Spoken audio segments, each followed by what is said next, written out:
On va rappeler qu'il est 7 h à Makenene, c'est la même heure ici, 1 heure de moins en temps universel, c'est l'heure de la revue de presse.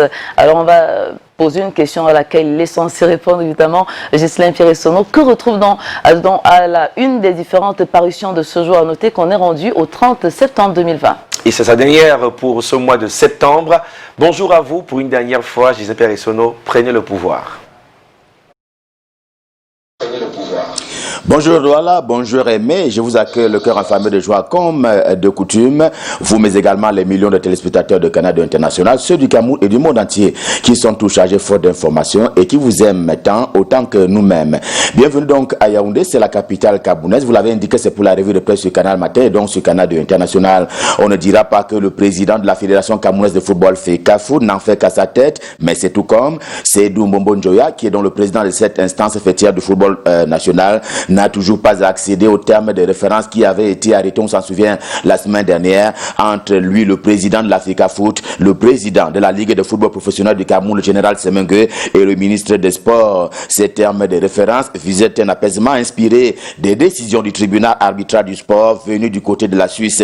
L'une d'elles consistait justement à remettre la Ligue de football professionnel du Cameroun dans ses droits, tous ses droits à compter d'octobre 2019, ainsi que l'indique dans Mutation ce matin au en guise de rappel par rapport au fait selon lequel aucune application n'a toujours été observée sur le terrain. S'agissant donc de ces décisions à ce jour, le quotidien Mutation fait donc le triste constat que rien n'y a été fait. Ce qui est fait, c'est la dotation financière en faveur de l'école nationale de l'administration locale. Aussitôt fait, aussitôt décrié, les anglophones entre guillemets qui trouvent insignifiant le budget qui a été alloué en termes de fonctionnement à cette école qui fera d'ailleurs ses premiers pas très bientôt. On parle ainsi d'un budget égal à la moitié à celui de l'ENAM, l'école nationale d'administration et de magistrature, qui a donc pour siège Yaoundé, la capitale camerounaise, au titre justement d'une comparaison qui est faite entre cette école-là et celle de l'administration, on va dire, locale.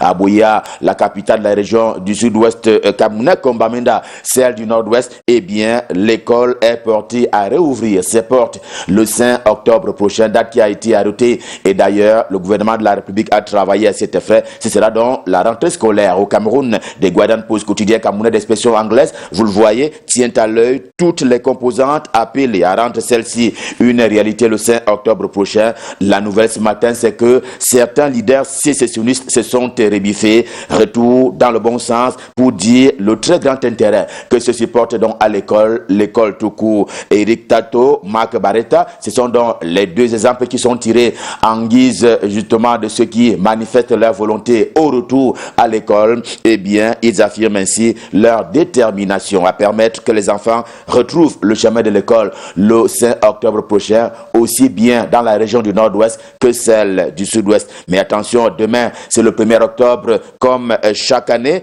les deux régions dites anglophones vont se souvenir que cette date-là est simplement chargée d'émotions et de raisons de revendication, et West Eco en fait qu'à question d'attirer encore l'attention de tous et de chacun sur cette date symbolique pour ce qui est des Camerounais d'expression anglaise. Il y a en effet un an, jour pour jour, que s'est tenu le GDN, le Grand Dialogue National. C'était alors à Yaoundé au Cameroun. Les travaux visaient l'expression de cœur et des têtes des enfants de la République pour juguler tous les maux et toutes les causes inhérentes notamment à la crise dite anglophone. 360 jours après, on se dirige vers les élections régionales dont on sait qu'elles ont été convoquées pour le 6 décembre prochain. Auparavant, rappelle encore le quotidien camerounais à Capitaux Public, Cameroun Tribune, édition de ce jour, il y a eu la loi portant code général des collectivités territoriales décentralisées, comme il y a eu un statut spécial conféré aux régions du nord-ouest et du sud-ouest.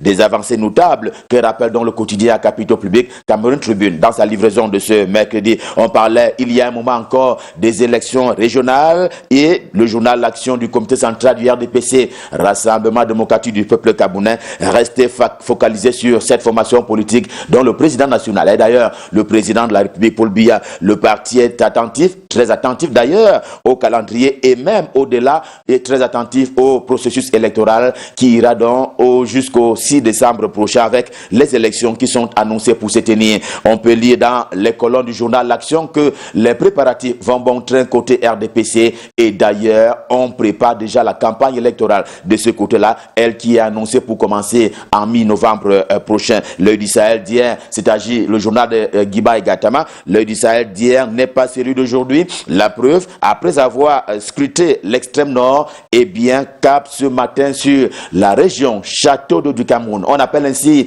affectueusement la Damawa pour savoir qui sera le président du conseil régional au soir du 6 décembre prochain ou encore un peu plus tard. Eh bien, mais il y a des allusions qui sont faites autour d'un certain nombre de personnalités dont les visages sont bien connus de la scène médiatico-politique nationale, à l'instar de Zachary Nieman, l'ancien journaliste, puis ancien député et donc élu de la nation qui a donc siégé à l'Assemblée nationale. Et Singan est également en kiosque. Le journal parle politique avec ses déploiements de Cabral Libye du côté de la France, en outre-mer là-bas. Eh bien, le président national du PCRN, le parti camerounais de la réconciliation nationale, est allé accroître son capital émotionnel du côté de la France et à Paris, où il a d'ailleurs rencontré l'ambassadeur camerounais accrédité dans la capitale française. Et pendant ce temps, l'étau qui se resserre autour du professeur Maurice Kamto, le leader du mouvement pour la renaissance du Cameroun à Yaoundé, l'essentiel en kiosque, croit savoir que le pouvoir de Yaoundé ne va pas s'arrêter en chemin. Et bien, question d'opposer à la violence du MRC, la violence légitime. Le journal affirmait d'ailleurs un examen attentif du cas du leader du MRC, le mouvement pour la renaissance du Cameroun, en vertu de ses menaces insurrectionnelles, comme l'indiquait encore, citant ainsi un communiqué du ministre René Emmanuel Sadi de la communication la semaine dernière. Eh bien, voilà ce pourquoi le journal estime que le gouvernement de la République ne va pas s'arrêter en chemin. Il devrait aller jusqu'au terme, notamment en observant ainsi ou alors en faisant observer la norme en la matière. Comme le ministre René Emmanuel Sadi de la communication, le journal repère de fait Richard Tounambe, également en kiosque ce jour, soupçonne des velléités de complicité à l'échelle internationale par rapport à ce qui est considéré comme étant des tentatives d'insurrection et donc de broiement des institutions de la République. Il en est ainsi de Tibor Nagui. Il est, à titre de rappel, sous-secrétaire d'État américain en charge notamment des affaires africaines, qui n'a jamais cessé de jouer la sentinelle sur le pays de Paul Biya, le Cameroun, en évoquant les questions de démocratie, de gouvernance et des droits de l'homme. D'ailleurs, très souvent, le Congrès américain l'a accompagné, question justement de procéder davantage à la surveillance du Cameroun au plan politique. Réalité, le journal de Pongware Kindi revient très vite à la maison pour annoncer la bonne nouvelle, c'est que dans de brefs délais, le génie militaire camerounais posera le macadam sur le tronçon Moura Dabanga Koussiri. Nous sommes là en plein dans la région de l'extrême nord, la plus belle des régions camerounaises. Le soir, ce matin, a lui déjà les raisons de bomber le torse s'agissant de la rentrée scolaire qui a lieu le 5 octobre prochain, pour dire qu'il est donc prêt. C'est d'autant plus que 4 millions de manuels scolaires seront gratuitement distribués aux apprenants du primaire, mais le primaire public sur l'ensemble du territoire national. Ainsi en a décidé le gouvernement de la République. Et d'ailleurs, c'est le professeur Etunningo en charge de l'enseignement primaire et maternel qui l'a donc annoncé, lui donc qui est en charge de l'éducation de base. Tribune d'Afrique est également en kiosque. Il parle d'autorité avec cette annonce qui a été faite au terme du dernier conseil de cabinet tenu bien entendu à l'immeuble de Toile à Yaoundé et qui était présidé par le premier ministre chef du gouvernement Joseph John Gouté. Eh bien, affirmation est faite selon laquelle toutes les dispositions idoines ont donc été prises par le gouvernement de la République. Il s'agit là des assurances et même des réassurances qui ont été formulées par le Premier ministre à l'occasion de ce conseil de cabinet de septembre 2020. De la culture au cœur de Mosaïque, également en kiosque ce jour, à la découverte de Djala, de Soumenien. Eh bien, il s'agit de l'art, pas souvent au cœur de la presse nationale et même internationale. La note critique est de Joseph Ounansana. Eh bien, elle porte sur une esthétique singulière, le Djala, ambition de saisir l'instant intuitif, une œuvre de peintre, une vraie, celle-là, conclut Mosaïque également en kiosque. Une œuvre pouvant en cacher une autre. On parle maintenant au plan managérial avec Afrique Info, le journal d'Angel Fils également en kiosque, le journal qui s'attelle à vanter les mérites de Désiré Abogontang. Eh bien, bien, c'est lui qui dirige le Madjini camerounais. Et ce Madjini-là postule que des tuyaux en béton donc, devraient désormais accompagner la construction de nos routes, bien entendu en rupture avec le triste souvenir de l'incident de Magnaï. Nous sommes là sur l'axe lourd Yaoundé-Douala, comme on l'appelle au Cameroun, pour parler ainsi de l'axe lourd. Le Messager, le journal de Jean-François Chanon, ne souhaite pas ranger sitôt Roland Mata dans de simples souvenirs. Le président de la Chambre d'agriculture est décédé la semaine dernière, on s'en souvient encore, mais il avait une vision pour cette chambre consulaire. Il en partageait d'ailleurs les confidences avec son secrétaire général. Ces derniers en livrent d'ailleurs les tenants et les aboutissants. Les raisons dans les colonnes du quotidien Le Messager ce matin, c'est d'ailleurs à cœur ouvert dans le quotidien de Jean-François Chandon. Et puis, comment relancer les petites et moyennes entreprises dans le nord-ouest et le sud-ouest des régions anglophones camerounaises? Réponse au quotidien L'économie, totalement acquis ce mercredi à la cause de leur mise à niveau. C'est donc la quintessence d'un mémorandum d'entente entre l'Agence de promotion des petites et moyennes entreprises et le Bureau international du travail, le BIT, qui est donc situé à Yaoundé. Au chapitre des droits de l'homme, le quotidien bleu en kiosque ne s'embarrasse pas. Eh bien, les personnes qui avaient été arrêtées le 22 septembre dernier sont des prisonniers politiques. Affirmation est faite par le quotidien bleu. Livraison de ce jour, c'était pour ainsi dire des participants au marché du MRC, le mouvement pour la renaissance du Cameroun. Quelques-unes de ces personnes-là ont été libérées, mais le plus grand nombre reste en détention,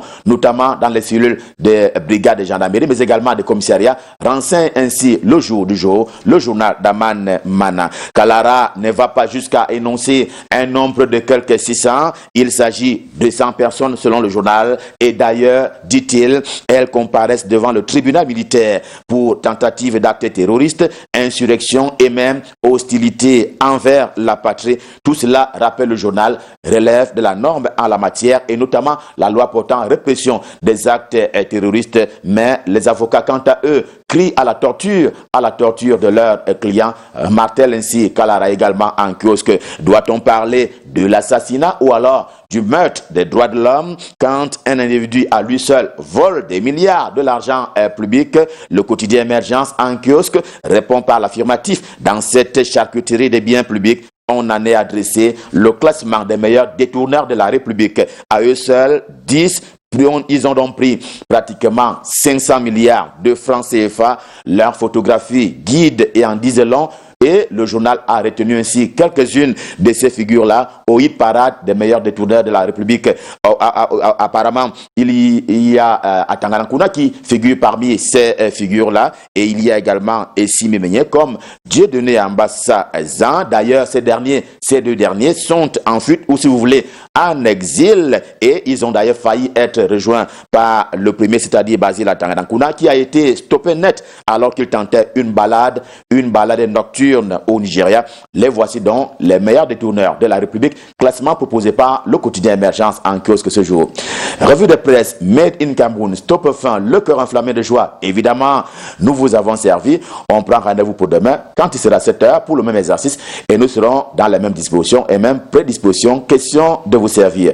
Eux aussi, ils sont à Douala, royalement installés. Question de vous servir à cœur joie. Vous les aimez, nous aussi, on va leur repasser le pouvoir pour la suite et la fin de Canal Matin. C'est à vous Aimé, c'est à vous Patricia, c'est à vous Douala. Il nous bluffe là, hein, royalement installé, les gens penseront non. Je pense que c'est cette fusion avec justement l'intervention de la revue de presse. Il le sait d'ailleurs, c'est le moment que tous les téléspectateurs attendent, n'est-ce pas, avant de partir au boulot, que les téléspectateurs attendent, non, le moment qu'on attend justement pour se corriger. Merci à toute l'équipe de Yaoundé et naturellement Gisèle Pierre et Sono. On tourne une page, mais on ne la ferme pas et demain, premier jour de célébration des personnes âgées, il y aura forcément encore beaucoup à dire et à lire. Vous parlez justement de Gisèle Pierre, on va dire, Dieu seul sait qu'il le fait toujours de manière vraiment magistrale et on va dire la beauté se trouve dans les yeux de celui qui la regarde. Donc s'il parle de royal, c'est que forcément c'est ce qu'il voit, tout comme nous trouvons que vous êtes évidemment des rois et des reines et c'est pour ça que nous nous battons vraiment à vous offrir le meilleur justement pour meubler de fort belle manière vos premières heures de la matinée et pour refermer donc cet espace consacré à l'information. On va rappeler que justement Fort des effets néfastes de la pandémie sur le système éducatif mondial et singulièrement du Cameroun, l'UNESCO, qui n'est nulle autre que l'Organisation des Nations Unies pour l'éducation, la science et la culture, a donc engagé une formation depuis le 28 septembre dernier pour former des pédagogues, des inspecteurs pédagogiques nationaux au sein du ministère de l'Éducation de base, et une formation qui va s'étendre sur pas mal de jours, en pratiquement une semaine, jusqu'au 3 octobre prochain. Voilà, c'est tout. Ça reste dans le sens de la rentrée scolaire, parce qu'il est question d'amener tout le monde à être à jour. C'est vrai qu'on multiplie des reportages pour savoir comment ça se prépare, ça traîne un peu la patte, mais il y a des initiatives que beaucoup ne savent pas qui existent. Par exemple, quand on va à la délégation régionale du commerce, ici à Douala, je pense que la plupart des délégations du commerce font cette activité-là. Il est important d'ouvrir l'œil. Par exemple, vous avez une mini-foire de rentrée scolaire qui permet d'aller vous procurer, acheter des cahiers, des fournitures, des livres et autres à moindre coût. Et très souvent, l'État ouvre ses brèches pour permettre à ceux qui n'ont pas la chance d'aller dans les grandes boutiques en acheter. Donc, n'hésitez pas, vous ne direz pas que vous n'êtes pas au courant. Quand vous allez à l'esplanade de la délégation régionale pour le littoral du commerce, eh bien, vous aurez la possibilité d'acheter peut-être un livre, s'il coûtait 100 francs, peut-être il y a moins de 10 francs. C'est des exemples. Et il faut saluer, n'est-ce pas, l'initiative du gouvernement. Et d'ailleurs, hein, celui qui pilote ce ministère à Douala, j'ai nommé Simon Belinga Ongba, que je salue ce matin, et toute son équipe. Si ça peut se prolonger jusqu'après la rentrée pour que les parents puissent ne pas trop dépenser, tant mieux.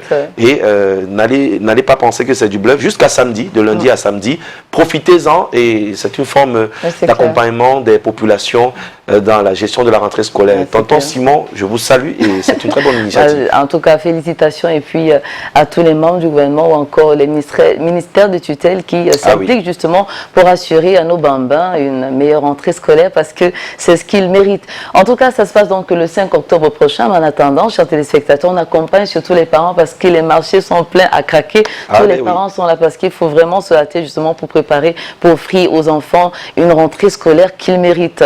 On est rendu à 7h passées de 17 minutes, c'est en heure locale, une heure de moins en temps universel. C'est l'heure de faire un clin d'œil à nos partenaires. Et juste derrière, on va se rappeler qu'il y a des événements importants qui ont marqué l'histoire un certain 30 septembre. Et n'oubliez pas, hein, c'est les mêmes propositions de ma chanson du cœur qu'hier.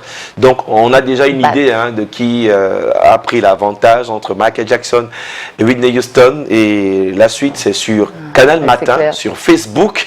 Vous faites vos commentaires et on pourra choisir d'ici à 8h30. Allez, beaucoup d'invités aujourd'hui, on va courir.